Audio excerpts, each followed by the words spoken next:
It's a beautiful, beautiful sunny day in Buffalo. I love sunny days. When I get up in the morning, I don't know about you, but when I see the sun, it makes me smile. Welcome to Angie, Spiritual Discoveries with Angie and Friends. I'm a registered Lilydale medium, Angie Hewitt Apt, and I'm happy to be with you today. We are on Lilydale Blog Talk Radio, and we are also on Facebook streams. We're on my guest Hank Settla's Facebook stream. We're on Lilydale's Facebook and mine. So welcome everybody who's with us. And if you'd like, I love when you say hi and tell me where you're from. We love hearing that. And also, I want to say right from the start, we love questions. So any questions or comments that you want to make, we love it. Hello, Annette. Nice to see you. Good morning. So my guest today, I'm going to bring him on in a few minutes. I have Karen Sully, who is my good friend and assistant and tech person and does everything for us. She's going to come on. And I have Hank Settla, also known as the Sonic Shaman, and he's going to come on. And we're going to have a wonderful discussion about, we always talk about lots of things, but we're also going to talk about past lives. So that's going to be the topic for us today. Let's see, I'm going to talk to you about a couple things first, then we'll do a quick meditation, and then I'm going to bring Hank and Karen on. So I wanted to make note of the Lilydale catalog is out. Yay. That's so exciting. That means we're getting close to summer. So if you would like to see the Lilydale catalog, there are classes and courses, I think, offered every single day. It lists when the stump services are, and the stump is where you can go and get a message, from a medium, they have meditation in the healing temple, healing services, all that. So if you go to lilydaleassembly.com, I think it's .com. We'll check that. I'll have Karen throw up that website. But if you go on there, you can download the calendar or the catalog, and you can also take a look too, because Lilydale offers courses and classes all year round now. That's the beauty of Zoom. That's the bless in the mess. Okay. And we'll talk about that when Hank comes on again too. So hi, Brenda. Happy Easter from you too. Oh, you're from England. Welcome. Wow. That's a long way away. Welcome. What time is it there? I don't even know what the time differences are from here, sometimes just to California. So welcome. It's nice to see you. Thanks for coming on.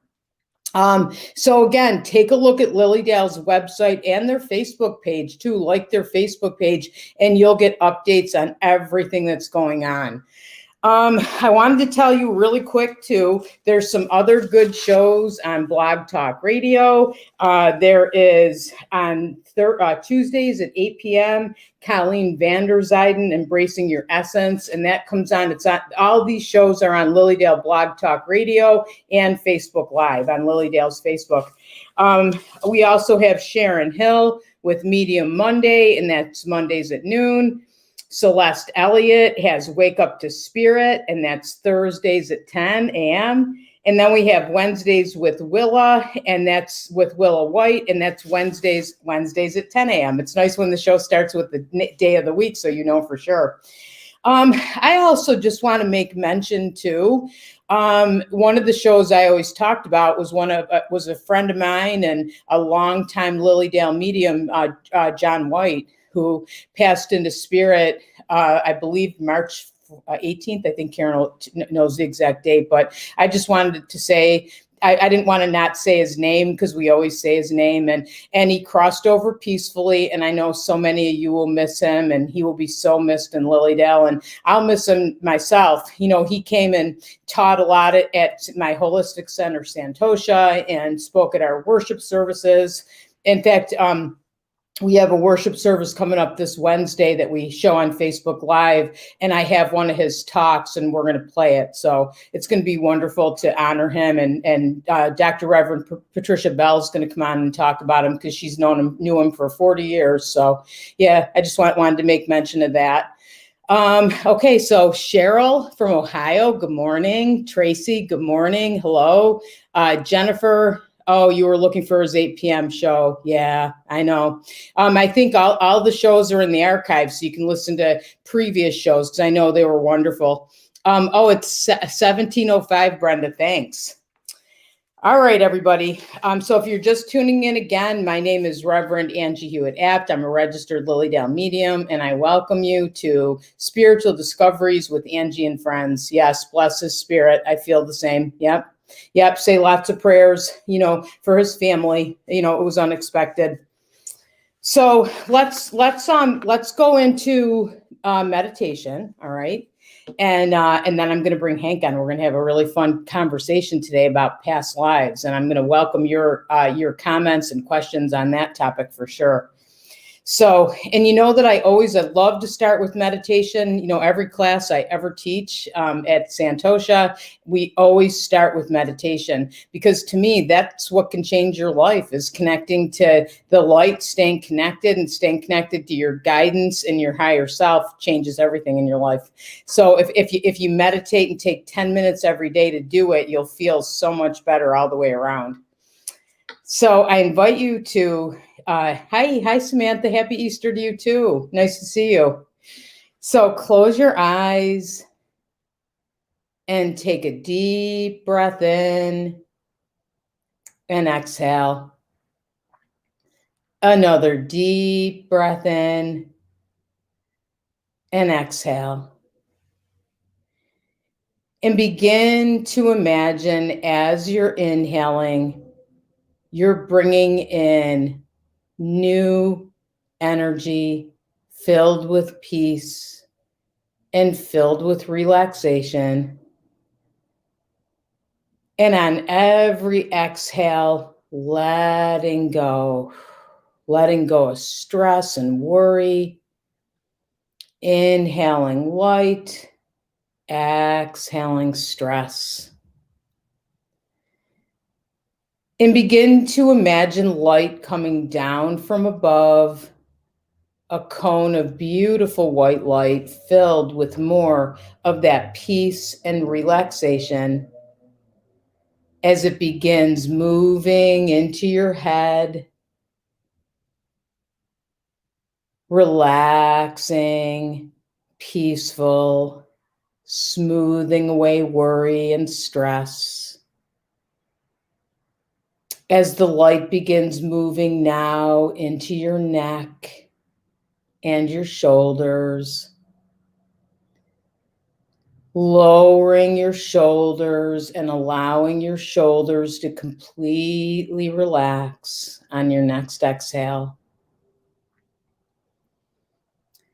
As the energy begins moving now into your back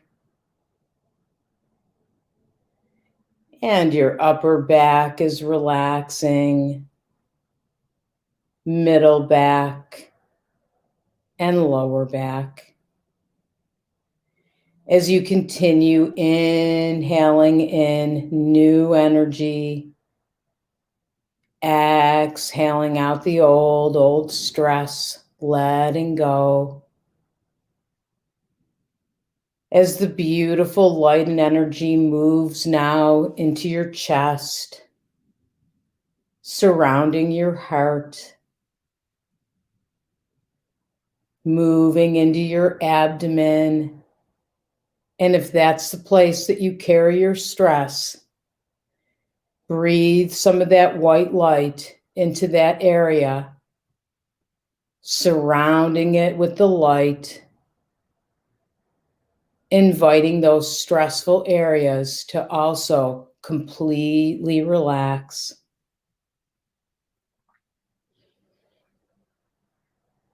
And feeling the light and energy now moving into your arms, both at the same time, all the way through to your fingertips.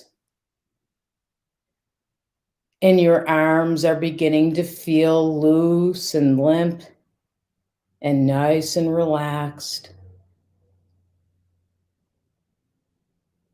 As the beautiful white light and energy that's filled with peace and relaxation moves into your hips, thighs, knees, calves, ankles, and feet, all the way through to your toes. Continuing to inhale in that new energy, letting go of worry and stress, giving yourself this time for you. And as you're focusing on your feet now, just imagining your feet planted firmly on the ground.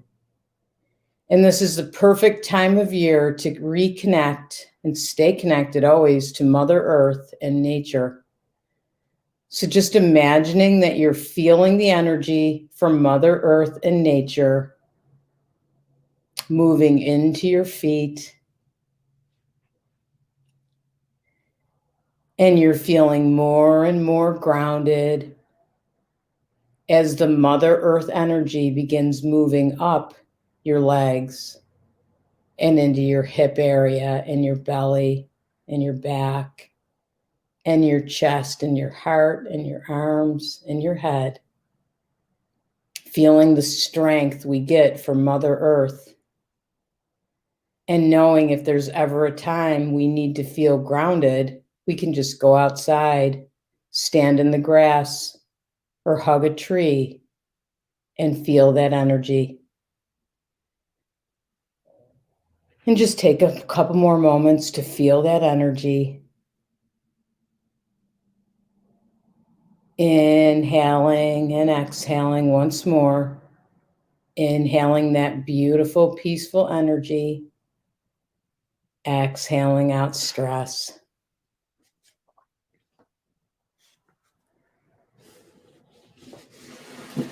And as you feel ready now, open your eyes and come back. And I'm going to introduce you to a couple of my good friends. Here's Hank. Hi, Hank. Hello. Thank you for having me. Yeah, thank you for being here. And Karen Sully, so my two good buddies. So Karen, do you want to introduce yourself quick? Sure. I am Angie's tech person, and I'm Karen. I don't know what else you want me to say. And she does everything for us, and we wouldn't be on here if it weren't for Karen. And I got to say for Hank too, because Hank taught us a lot when we started with the pandemic. Welcome, Hank. Thank you so much for having me. And Karen just holds like an amazing space for possibility. So like we couldn't do the things that we do without people like Karen in our lives. That's for sure. Oh, thank you, guys. You're welcome. Yeah, thank you. So Hank is also known as the Sonic Shaman. He's a good friend of mine. We've known each other for a lot of years. We met because we were both graduates of Fellowships of the Spirit, Healing and Prophecy, right actually in Lilydale is their offices. So yeah. So Hank, tell them some more about you and your work and all the cool things you're doing these days. Oh yeah. So, well, my website's emergenceofbeing.com for the center. I'm located out of Cleveland, but we do a ton of things virtually. And Angie and I have always talked for years, like how we wanted to work together so much more. And then because of the pandemic, we actually kind of co-host each other a little bit. So that's been wonderful. But I also have tuning forks on my website if you'd like to have tools and things like that. I do a lot of content creation. I stream many times a week with different guests on. I have to have Angie on again. Yes. Because my big thing is give people the tools. Like if they don't feel called to work with me one-on-one, provide the tools that could provide the inspiration for them to come to their own awarenesses and things. Absolutely. And that's my biggest passion, is just to give the tools for change and people to find their unique voice in this world. For sure. I love that, Hank. Hank, talk about tuning forks. I didn't know you had those. I know what they are, but tell everybody, I love your sound concerts.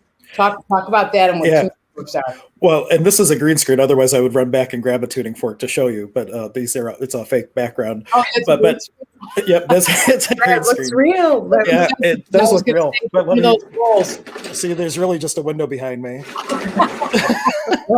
Okay, who knew, right? Who knew? Yeah, but with tuning forks, it's like the App Store. There is a fork for that. No matter what's going on in your world, if there's an organ out of whack, there's a frequency for a healthy organ. If there's a chakra out of whack, there's a frequency for a healthy chakra. Meridian forks. I have 500 different forks in my office, and there are all little specialties that they all have. So no matter what's going on in your life, sound and vibration can be a huge contribution. And then I saw that Angie actually did a live or a hybrid sound concert I was so excited to see you do that. Oh man, because I went and learned it. That's another thing because we can do everything virtual. I took a course for a weekend and learned how to do it. So yeah. Yeah, and I'll just change my background for a second. This is like what one of my setups look like with all the crystal bowls set around for people, like when in the Cleveland area. Yeah, He's got a couple more instruments than us, Ange. a few. Yeah, so he's got a few more. I love And I have gong. You've got a gong too. Yeah, I have one gong. There's a lot of things on my wish list. There's a few other gongs I would like. There's this one thing called a water phone, which is was developed for the movie industry to make like different sounds for different types of like whale songs, for example. You play with a violin bow. I have all kinds of stuff that I'll be adding to my repertoire as I go along. Hey, I forgot that we did that virtually because that's one of the first things we did when the pandemic started. Is you did a virtual concert for Santosha for us. Yep. And I learned all kinds of stuff. Now I actually have a good microphone, and hopefully when we do that again, it will be a whole different experience. Just to show you, look at that thing that I got there. And it's like an instrumental microphone. It's like, but the problem that I found is that with the bowls, like when you start to play them, if it's a sustained frequency, the software for like StreamYard or Zoom, it thinks it's background noise and it just cuts it out. So like it's been a real tricky thing to get the sounds to really translate well over the internet, if you will. So but I've made a lot of progress. We just use that same microphone, Hank, for ours. It's an awesome. We have the same microphone. I didn't even know. Yeah, that's the same one. Okay, that's awesome. Good. That's good. Yeah. Talk offline about if you had any clipping issues. I'm very curious, but we can talk. That's shop talk. We can talk about. Yeah, we're geeking out here. Yeah. Hank, for sure. Let's that's our next thing. We'll set up a date and have you do another one of your concerts. Oh yeah, that would be lots of fun. Yeah, you also do like ceremony. I remember that too. You came to Santosha, and I think you were here for a show. And do you remember we had that terrible windstorm? Oh, I do. And everybody told me don't drive home, and I'm like, I'm driving home, and then I was like, they were right. Spirit, I'm so sorry I didn't listen. And I ended up sleeping at a rest stop, and the wind was so bad it was like shimmying the van back and forth. And I'm just like, I should have just slept on the couch or something at your center and left in the morning. It was not a good idea to travel. I did offer, but you know what though, you had that because I remember before that because you said, well, I can't go home yet. Might as well do something. Let's have a ceremony. So you did. Yeah, we had 2 ceremonies, and that was the first time I was ever led to do, because I always blend Peruvian shamanism and sound healing. But that one night, it was like I did a misa ceremony because the people who came we had a full house for the first one. We added a second one, and people came out in that windstorm. And I did a special thing called a misa, where people would get up and they would come up one at a time and work with them individually for what they were working on. It was the first time Spirit ever guided me to do that in a public setting. So it was like a beautiful experience for me. And we did a despacho to the wind, and I think you hung out for most of that, and everybody got a blessing with that, because it's like with a windstorm like that, how could you not honor the wind? So we took that as a huge opportunity to ask for the wind's medicine and whisking away all the heaviness that might be preventing us from really healing and finding our unique voice. Yeah. Hey, someone's asking whereabouts in Cleveland you are. Yeah, I am on the west side of Cleveland in North Olmsted, really close. If you know the I-480 interstate, it's close to the Stearns Road exit. It's like maybe 3 minutes off the freeway. Okay. Yeah. And that's in your personal feed, Ange, so I'll watch that for you. Oh, I know. I forgot to make that public. I'll do that in a second. So, yeah. I know. Sorry, everybody. I'm going to make my stream public, and Karen's watching the comments too, so we'll make sure. We have to say hi to Peggy from San Diego, California. You're actually close, Peggy, to my sister lives in Temecula, which isn't too far away from there. And she said your weather was like 90 yesterday, so must be beautiful there. So, and hi, Maria, too. Nice to see you, too. It snowed here yesterday. I don't know if you got snow, but we got snow yesterday. Yeah, we had snow. Yeah, I know. I don't like it. I did a video with I did a video like talking on Instagram. I'm like, this is, spring is full of flowers and blooming. And then I'm like, and then Mother Nature says April Fools, and pan to the window with all the snow. And then it was like this video that went kind of viral. And I'm like, really? The little joking things, but people love that, I guess, being authentic and just moving around. That kind of did feel like April Fools, that's for sure. So Hey, Hank, all right, so I got to tell you, because I think I love that we were able to work together. I mean, that really is like, remember we talked about my family always talked about the bless and the mess, about Yep. whenever anything happens, what's the blessing? And I feel like connecting with you and Karen and everything that we've done is definitely was one of the blessings for sure. And I remember we talked, and I don't know if you came on, I forgot what we did, but I want you to talk about that. Does it feel heavy or light? Because I Yep. tell people that all the time, and that's how I make my decisions. And I think it's helpful for anybody. So, Yep. And this is a tool that is one of the oldest traditions, that the Pakokuna tradition of the type of shamanism that I practice. And we call it Hucha and Sami. And then the idea is that neither is good or bad. In the oneality, it's only experience that you can label however you like. But based on where you're at, does it feel heavy to you or light to you? And so you could ask a question, hey, well, taking this class with Angie 5 years from now, does it feel heavy or light? And you can feel if it's light that it's going to create more possibility in your life. And if it's heavy, then maybe you would ask another question and find out what is going to create the possibility. But it's like your binary dialogue with the universe. And it's so important. And it's just like developing a muscle. And that's why I use the 5-year rule, because people who are not, like, I know you've taught intuitive development. When people first start, sometimes they have a harder time feeling like the yes and no from spirit. But if you put it out on a trajectory, well, instead of saying, does it feel light to take this, yes or no, 5 years from now, how do I feel? Because now you put it on a trajectory, and it becomes much easier to start to feel the difference between the energies. And it's a wonderful tool to start developing that binary dialogue with the universe. love that. What is that again? I didn't remember that part, the 5 years. Yeah, it's just a tool where you can start, if you're already intuitive, just heavy and light, pendulum, yes, no, kinesiology, muscle testing, yes, no, whichever way you want to do it. But if you're really not, you haven't flexed that muscle a lot, and you're like, well, I don't know if this feels heavy or light, then you put it out on a trajectory. 5 years from now, if I buy my house in Westlake instead of North Olmsted, what feels lighter? And then always add in, or something else I haven't considered, because what if, it's not an A and B world, we have unlimited possibilities. So it's always like, what feels heavy, what feels light, or is there something that's even a greater possibility for me that I haven't considered? And so throw that in there as well, because there's always like something like we think we know, but we might not know. And then if you allow for that variable of the unknown, then you might unlock even more possibilities of what you can bring into your life. Love that. I never thought to say I learned something again today, that I can look at that 5-year trajectory, because that's really true. You can tell it, I think, like, since I've been using that when I'm trying to make a decision, and you do it, it's like, should I do this? And I feel like this, kind of, like more closed off, and you feel the heaviness, and then it's, well, should I do this? And you feel open and you feel lighter, it just feels better. I think it's a great way to make decisions.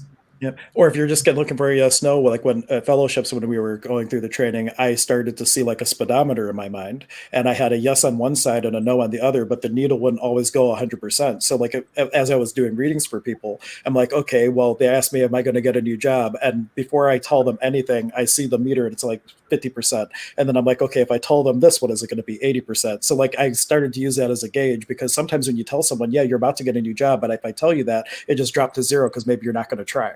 So like, it's like always having that variable component is important, because we're so dynamic and nothing's etched in stone, Yeah, absolutely. Yeah, because we have free will, and that's why, like, say, as a medium, you can project or you can predict the future based on the trajectory where they're going, but it's all based on choice. Right. And if they don't like the answer, then like, well, what energy could you be to make a choice that would create a different possibility? If we don't see, Mr. or Mrs. Right showing up in your life, well, what could you do? What energy could you be to create a change so the universe could bring that to you more freely? Love that. Love that. That reminds me of, remember when we did readings together? And I think, I did the reading and then you did the possibility part. Yeah, that worked out really, really well. We should do that again. I know. Why haven't we done that? I know we have to do that. Well, because we're both so busy, and then we'll message each other, and like a week later we respond to each other, and it's like, oh yeah, we should have like done that. Yeah, but Karen will keep us on track. Karen, help us like create another. Like what we did is we went on a live stream and we brought people on with us so that you would be on the video, and Angie would do the message work, and then I would use tools from Access Consciousness to do a clearing around things that would prevent certain things from showing up or prevent a healing from happening. And the combination was just really, really nice. It was awesome. So who would like that? Would you guys like if Hank and I came on, and Karen too? All three of us, we can come on and do that because I thought that was awesome too. Yeah, we sort of did, like the three of us spent a lot of time like when the pandemic all started, and we brainstormed and tried things and then moved on to other things, and we forgot. I forgot about that. Yeah. Yeah. And you guys are having events coming up to keep you back on track. So Oh, yeah, that's right. Yeah, we are. talk about those. Yeah, we did finally connect. It was like I wrote him a message. A week later, he wrote back. A week later, I wrote back, and then we came up with some classes. Right, Hank? Yeah, well, that's what prompted like today's topic, because one of the things that I have Angie doing, like, because I can host her virtually, so she doesn't have to drive to Cleveland. Not that you wouldn't be welcome. Like, whenever you can come to Cleveland, we can do a hybrid class. We can teach in person and we can stream it. But Angie's actually doing like a past life class. She's doing an intuition development class with me. She's going to do gallery readings, or I would say spirit inspirations. I like that better than gallery readings. Oh, better too, because that's really what it is. Is it's spirit and inspirations, and it's guidance. I always feel like guides, it's healing, Yeah, definitely. And anyway, it just has a different vibe to it, but she's doing all that through Emergence of Being, and we're looking forward to having you virtually as a facilitator. And that's what prompted today, is like, well, we should talk about past lives and kind of build up some energy around it. Oh, we sure should. Yeah, I love doing past life regression, and it's all like, to me, everything I do is about healing, right, Hank? I mean, and Karen too, same thing. That and past life regression can really clear things up and be healing. Should I just talk about, like, do you want to ask me questions, or should I? Well, I'd like to set the framework. I like to tell people too that when it comes to past lives, that it's always about the now, like what's happening in this lifetime, but sometimes like we're so caught up with our life that we don't see things, and making a connection in a past life can bring more relevance to what's going on in this life, with things where we might not have seen. I use it a lot of times where if you know the type of person that comes for a reading, but I call them fluff and buff readings, but they just want to hear how great things are, and they might have things that they need to work on, but if you try to bring that up, they're very resistant to it. But if you bring it up as a past life first, and then draw a parallel, and this is showing up in your life here, now all of a sudden they're willing to receive it. So past lives are a wonderful tool to connect dots, or create a framework around an energy that you might not be willing to receive right off the bat.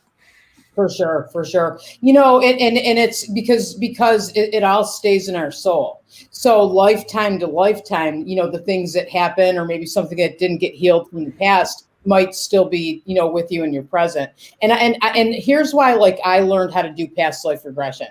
Okay, so I started doing readings, I think I was like 17 or something. So that's a pretty long time ago. And I started to go, I went to classes. Like, I would always suggest that to anybody, like, if you want to learn anything with your intuition, or develop your intuition or mediumship skills or healing, take some classes.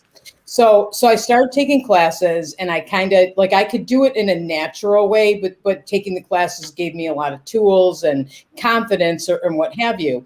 But somehow, like, I would go and I would do all these readings, and I couldn't get past the fear, right? And that's natural, right, Hank? Do you feel scared when you do readings? Even now, there's always like a little, I wouldn't call it scared though. Like, I think it's more of excitement, but I might mislabel it as fear sometimes, but it's like an excitement about it. But when I first started, especially, it was like deer in the headlights. Like, every time I would get up to do like a public message at like Church of the Angels or one of the other places, it was like, before I even got up, I was already thinking, okay, I'm going to them and them and them, and these are the message, and I would have it all there. But, Spirit threw me a curveball. I got up, I went to the first person I come to, they're like, no. And then I had to go to someone I hadn't planned on going to. And that was like, Spirit was making me get out of my comfort zone and make me expand as a reader. It wasn't comfortable at the time, but I'm very glad Spirit pulled that fast. Pretty interesting how Spirit does that. Pretty funny. You know what happened to me the first time I went to Lilydale and did the stump?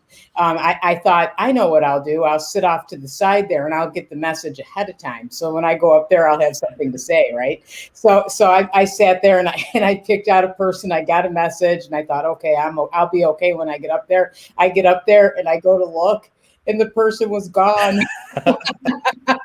So I'm like, uh-oh, now I have to actually give a message. But really, like, don't you think, like, when you get up and you do public work at that stump, especially, it's right, the energy's so strong, you can just do it, right? Yeah, and even I've also learned that even if you give a message that isn't received, how many times have you given a message, a person can't take it, 2 weeks later, a month later, they were talking to a friend, said what they received, and it made sense to the friend, and all of a sudden all the dots are connected of why that came through and why it was relevant, even though in the moment the person couldn't take it or they had spirit amnesia or whatever the case Oh, is. for sure. That I've had happened. that happen. Yeah. Yeah. What'd you say? So I I've 100% had trust. that happen. It was Yeah. like so obvious to my friend sitting next to me. And I was like, I don't understand that at all. And she's like, Annie, she just passed. She's throwing you rainbows. I was like, oh, yeah. Yeah. Yeah. It's always pretty fun. Like you say, that was sitting with a friend. I love giving messages when somebody's sitting next to a friend, because sometimes the person you're reading for is saying, I'm not sure. And the friend's going, I just had this, I did readings for two sisters together. And the one sister said, I'm not sure. And the other one went, that's what do you mean you don't know? That's 100% right. Or they start laughing, so yeah. So anyway, so back to why I did that. See, I actually was very scared when I was doing readings, and it wasn't just like the excitement. I was so afraid that I almost really got physically ill before every time I did a reading, and it didn't make any sense. Like I was thinking about quitting, but I felt so much like I loved doing readings and I loved helping people, and I felt like it's what I belonged doing, but I couldn't get past the fear. It was almost like it was bad. And so Elaine Thomas, who's our teacher at fellowship, said, you need to get a past life regression. You need to go see Richard Sutphin and you need to get a past life regression. And I said, what? Why? That doesn't make any sense. Help me get past this fear. That's what I need to do. And she said, go get a past life regression. And I think you will, because you're probably maybe there's something that happened in a past life that's holding you back, because nothing made sense. I mean, I had lots of tools. People were telling me I was doing a great job with readings and I couldn't get past the fear. So I said, okay, I'll try anything. So I went and I had a past life regression done, and I ended up where I was in the Salem witch trials, and then I had another one and I was in something else. And so, my reading experiences and using my intuition, like back in those lives, wasn't good.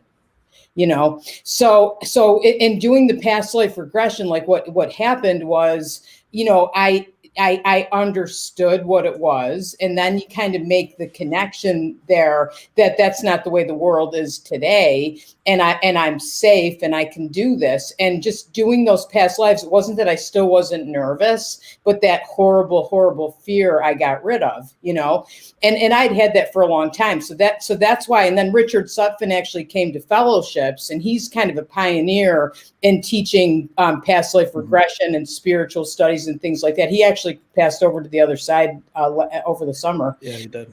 Yeah. Did you know him, Hank? I took a class with him. He was at fellowships, and I took the life activation workshop with him. And so it wasn't so much past lives, but it was like round after round of him doing different types of regression work or hypnosis work. And then I had this inspiration for an acronym. And this is actually a class. It's going to be a free class coming out on transcendentminds.org that I'm going to have up as a pre-sale, but it's not going to cost anything. It's like a self-help series, and the acronym is As I Forgive Me, and it's a metaphysical approach to inner work. And I got that inspiration from his class years ago, and Spirit started, like, how Spirit starts saying, hey, when are you going to get to that? Hey, when are you going to get to that? And it's designed to be like a deep dive for people to give them a tool to start to really do some inner work. And that was all from Dick's class. I love that, Hank. Why don't you do that? We should do that. You can do that with Santosha too. Oh, sure. Yeah, because my idea was like have it as a free resource for people, and then for people who want to take a deeper dive to have like a group session where you would go through with a group of people with facilitation and that type of thing. But the original one, just you, yourself, and your soul, take that deep dive, and then for the things that are too hard or that need a little bit more oomph to get through, then there's going to be like a coaching element that would be available. But that's going to be something. It's already, the outline's done. I'm actually filming now, and that's where it's going to be like a pre-order. So like as I see, once I have enough people that are interested, then it's going to be able to just get rolled out, and then everybody can go through it. I'll get feedback, I'll tweak it, and really just, it's going to be a lot of fun. And Spirit's been nagging me for so long, I could finally put it out there, and Spirit will then give me the next inspiration. Yeah, that's awesome. Have you heard that too? Like people who get inspirations from spirit, a little bit off topic, but everything's Yeah, on no, topic. go with it. Go with it. It, it's like they gave me that analogy of like a self-feeding like like those pet dispensers. As they eat, more food comes down. It's like spirit already gave you this nourishment, this inspiration, and until you take it, the next one won't come down. And so like it was a great takeaway today for whatever you're working on. What inspirations have you received that you have not actualized yet, that if you were to actually actualize, spirit's going to give you the next best thing that's going to change your life? So it's to start working with what you've already been giving so you can make the space to receive more. I love that. I love that. Talk about that, Hank. So how do you get those, like say those inspirations, like we're talking about going to classes, but I think you get those inspirations every day just in life. Right? Well, the main thing is just to show up. Yeah. Like how often do we respond or react through life instead of responding? And that's the energy where you're missing things. Like if you're just going through life and like if you go through the whole day and you don't remember anything, like were you showing up for your own experience? But if you're showing up and being in the question and asking the question every day, hey, how much inspiration, fun, and creation and possibility can I have working hand in hand with spirit today? Yeah. And asking a question like that, you're going to notice things that line up to that question. But if you're walking through unaware without asking a question, just seeing what happens to you instead of through you, then you miss out on all that. So it's really just showing up and being present for your experience. Say that again. Ask what in the morning? So the question could be like, I'll give a more full one. Okay, so what energy, space, consciousness, and choice could your body, being and beyond be to walk hand in hand with the spirit of the universe, all your teammates and guides with total ease to create the greatest possibility for the grandest vision you ever had about yourself? And let that energy come up. And everything that doesn't allow that, destroy and uncreate it. Right and wrong, good and bad, pot and pock, all nine shorts, boys and beyonds. And that's an example of a clearing. You asked a question to build up the energy around what it would be for you to step into that possibility. And once you have that, the next question is, where am I not allowing that?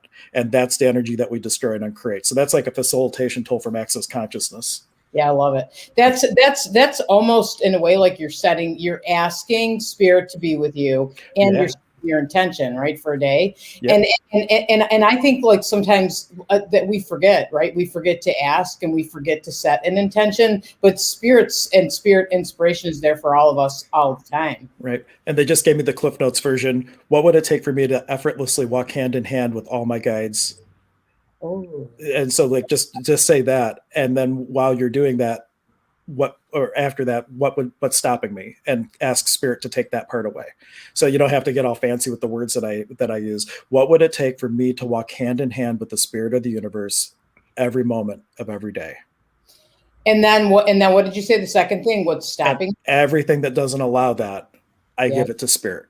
Yes. So that's a more English friendly way, because access speak can get kind of crazy, but it's done intentionally because your brain just goes, WTF, what was that about?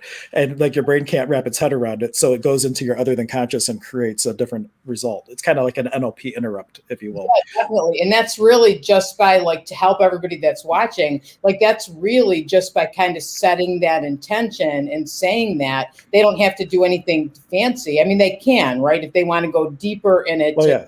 You can get really fancy with the words. And as an access practitioner, we do it on purpose because we want the logical mind to get overwhelmed trying to think about it so it doesn't get involved. and then it backs out on purpose. So that's the way. But if you're doing it for yourself, it can be really simple. You have an energy coming up, like say you're doing a past life regression for somebody and you have all this heaviness come up. You can say all that is, I hand it off to spirit, because it's about the energy. But our Western mind loves to identify all the crap we're about to throw away. And if you can get out of that need to go into the trauma and the drama, as soon as you identify the energy, you can just hand it off. Yeah, you're right. Go ahead. No, go ahead. No, I was going to say, and you're handing it off to be transformed, not just to get rid of it, because it's all about like energy is not created or destroyed. It's just manipulated and transformed. So you don't want to do like an A to B healing, like I'm moving the energy from here to here and I'm not dealing with it. It's like you're handing it off to spirit for it to be transmuted and sent out as a more enlightened light to the universe to be a service to yourself and to others. Love that. I love that. That's really good. And you can do that. Oh, I had a thought. Now I forgot my thought, or I think I was going to talk about that with the logical mind, because whenever we connect, say, to intuition, that's a good thing to do is, what did you say? Confuse it so it doesn't get involved. Oh yeah. Yeah. Ego is edging God out. So you don't want it involved with anything that you're looking at in possibility, because ego only knows past data and it will let you or trick you convince you to choosing something you've already chosen time and time again because it knows you survived it. But once you start talking about possibility, the ego goes, no, don't do it, don't do it. We don't know what's going to happen. So you have to get the ego to back down. It's an important thing. You can't get rid of the ego. Well, yeah, you don't want to get rid of the ego. It's an important thing. We need our logic, right? Like your kids are going to school, like you want them to do well and focus on that part of their mind. But when you're talking about intuition, you can't bring logic into it. Yeah, that's like the realm of chaos, and the mind goes, whoa, I can't handle that.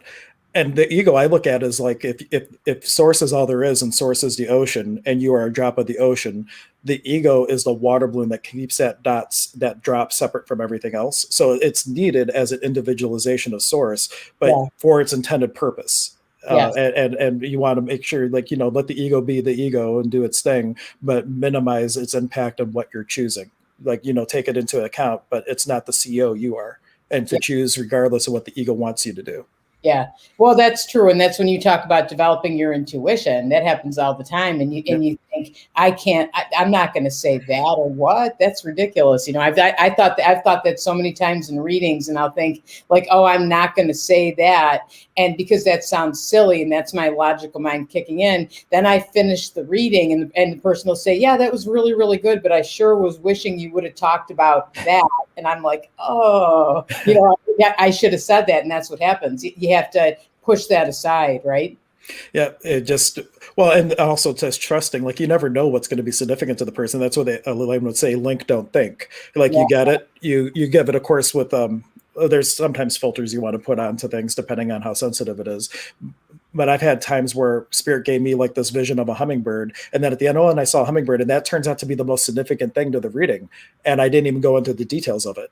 And for that person, it was like that meant the world to them, and everything else didn't matter. That's true. And so it's that one thing that maybe you think you shouldn't say, and that winds up being the most important. Yeah, a lot of times. Yeah. That link, don't think. That's so funny that you said that, because I say that probably all the time, don't I, Karen? Yes, all the time. Like I use it all the time too. Yeah. You do? Yeah. Mm-hmm. So, and I actually had that like in my notes, the things that I had for us to talk about. I wrote that down. So we must have been already connecting. But do you remember, like, did you have Chris Slater, who was the teacher who talked about that? No, I never had them. That was something I just remember Elaine always saying, link, don't think. Oh, okay. Because we had this teacher, his name was Chris Slater, and Karen, you just edited one of his videos because they have everything on video, right? Yes, I did. Yeah, he's great. Yeah, and he was a healer, and the one thing I remember about him is he came in and he was so positive with the biggest smile on his face, and he always wore a chakra sweater, So he had all the colors with his sweater, but he's the one that said that link, don't think. And I love that. That's absolutely the way, like when you're connecting to intuition, you have to link and you can't think about it. Yeah, and with intuition too, it comes to you like as a knowing, like and when you start hearing dialogue, then that's like when your ego is trying to talk you out of it. Or sometimes it's a spirit. Well, you might have like a loved one in spirit or whatnot. You get that dialogue energy, but like the true pure intuition is just a knowing. And then your ego gets involved and tries to think its way into making it make sense. And then it usually goes south. Yeah, that's for sure. Hank, this sounds like I think like in this conversation, and Karen will probably agree, like I'm hearing like 3 or 4 classes. Could be.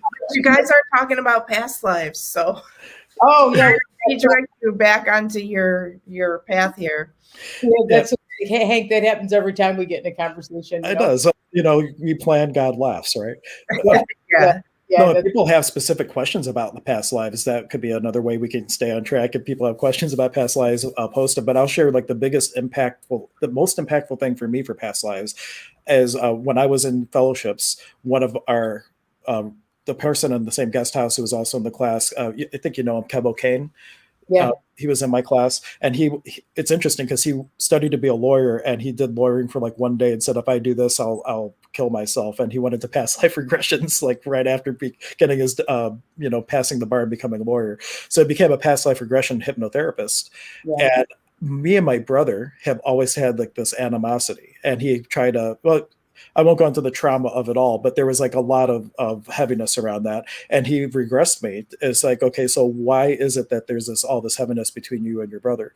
And it was like lifetime after lifetime of my brother not being kind to me. And then there was this one lifetime that I was a doctor And it was like back in the days where you would go to somebody's house and deliver a baby. Like they wouldn't come to you, you would go to them.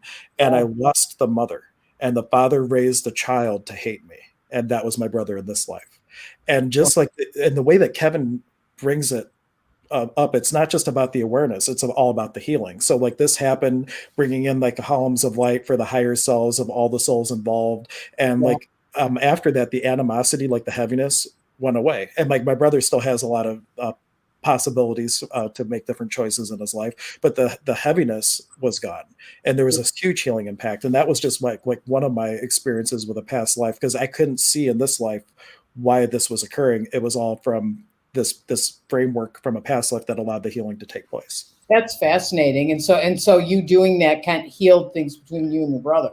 Right. Now he still has a lot of work. He's making choices where we still, like, he's not an active part of my life right now, but the tension is gone. Yeah. So that was like a huge thing. Yeah, and that's it, and especially because you had no idea what it was about. I'll tell. This is a story because I think sometimes like you get a past life too because you feel a sense of deja vu, and that happens. Mm-hmm. And I remember I had to take I was helping Elaine Thomas with an intuitive class in Lilydale, and my granddaughter was up visiting, my 12-year-old granddaughter, and she went to the class, and that was I didn't know how she was going to take that, but we all have natural intuitive ability, so it was really good for her, and meditating and all that was good too. And somehow, like, her and I ended up like in the building during lunchtime, and the person that was supposed to come and lock up the building never came. So I had to send my granddaughter in Lilydale, who had never been there, to go find, which it's not that big. It's easy to find things, but she'd never been there, and I had to send her to get lunch. So I drew her a little map, and told her to go on her way.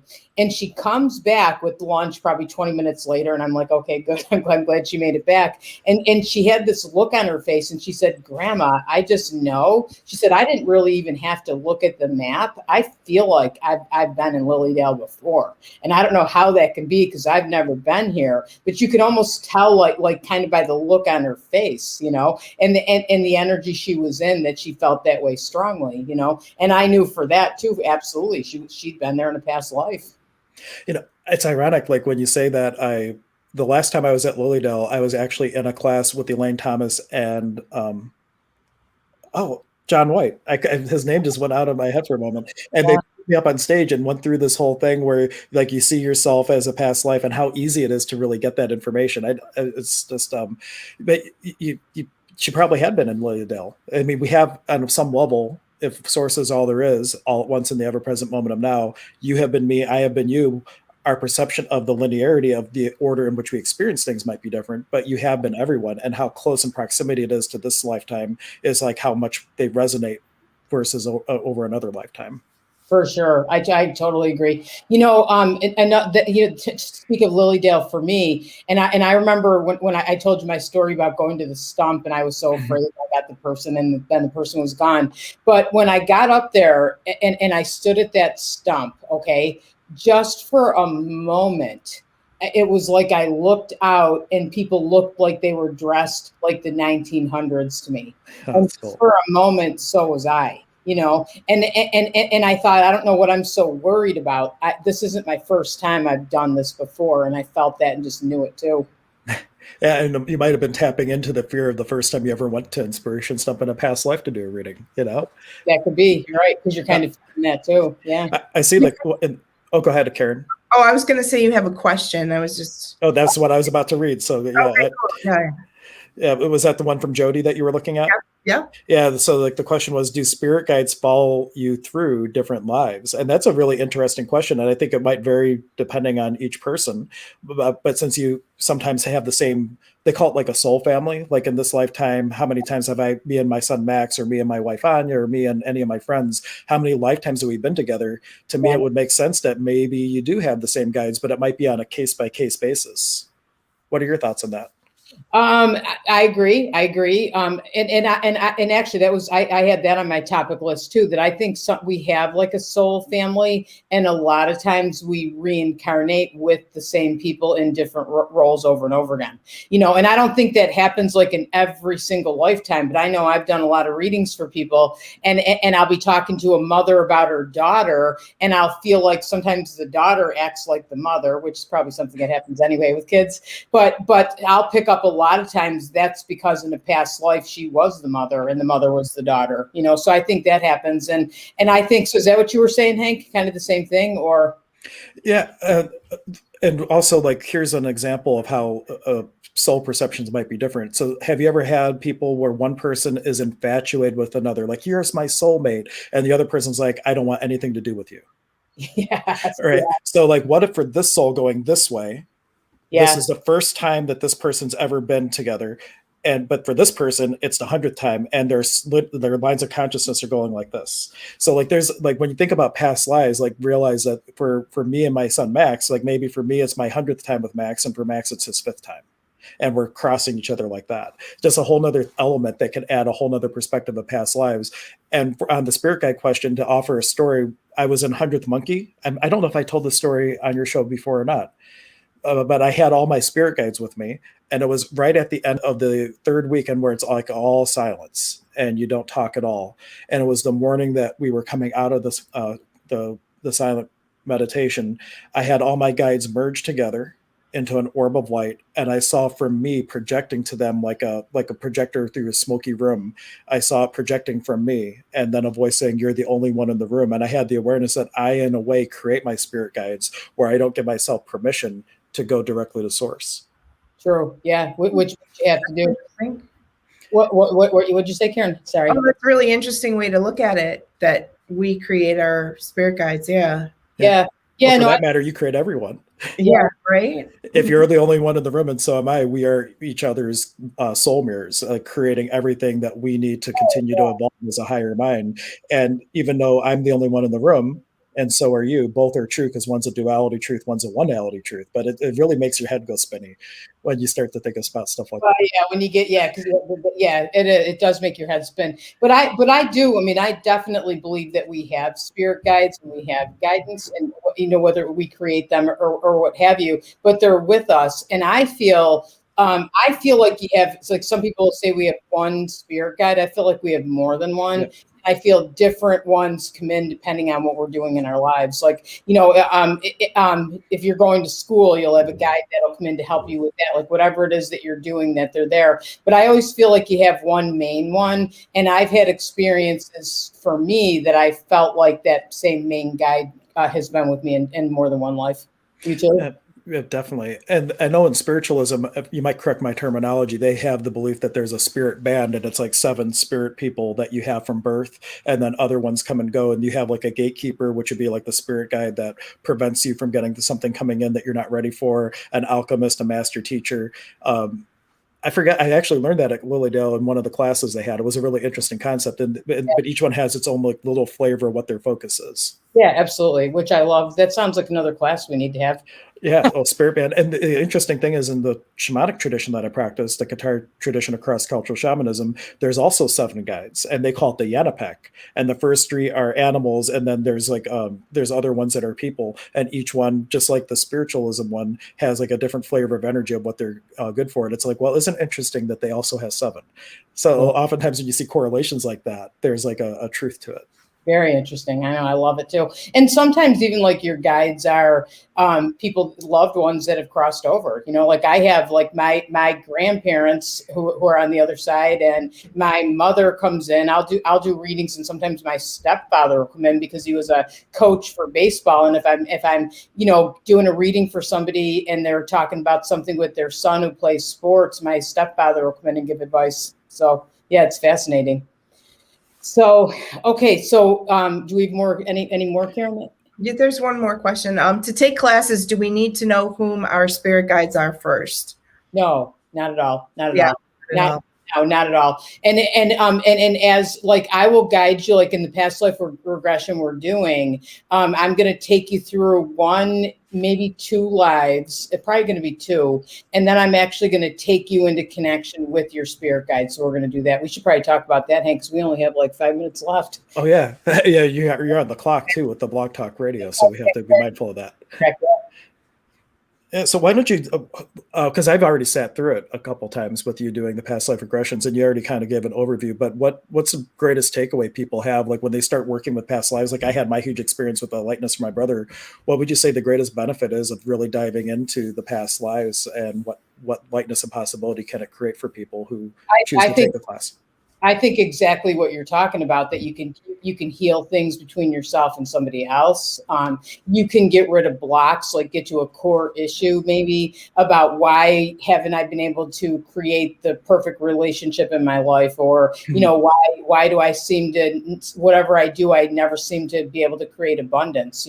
It can help you with things like that. And it's also, I want to say this too, it's curiosity. I have a lot of people that come for past life regression because they have felt a sense of deja vu, or they feel like they met somebody that they knew before. So sometimes it's just for curiosity as well.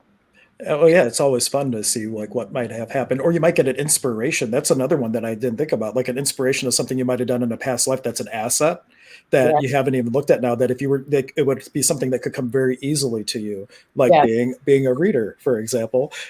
Like you might have like potencies that you could rediscover and be able to add things to your toolbox that would like come easier for you than picking up something that you've never done before. Absolutely. I love that. So we're doing like a group past life regression actually this Tuesday. Should you do anything before class? No, just come and be open-minded, and I'll explain. I explain everything about the experience before the class, and then I'll guide you. Yeah. Awesome. Missy signed up. Cool. Missy, thank you. Okay. Oh, good. We're excited. Thank you. We're happy that you're signing up. Yeah, it's going to be fun, and we're teaching. Yeah, so we have that on, and then we're doing an intuitive development, I think, coming up. 2-part intuitive development series, and then at the end of April we just moved it. And it's funny how things work out, because it was like the one class that no one had really signed up for or anything, and then I had realized that I double booked myself because I was going to be in Cincinnati dealing with passport stuff for my family, and it's just like, well, no wonder no one booked, because I wasn't going to be able to be there. So we just rescheduled that till April 29th. That would yeah, but that's another one of those things, like if you trust spirit, right, they take care of. Oh yeah, it works out so well, like when things like that happen. And between now and then, how much fun would it be to be on and do those like combination gallery readings that we've done, well, spirit inspiration readings that we've done in the past. Spirit inspiration readings, I love that. That's what we have to call it. And honestly, Hank, it sounds like we probably have 4 or 5 more classes we're going to be offering.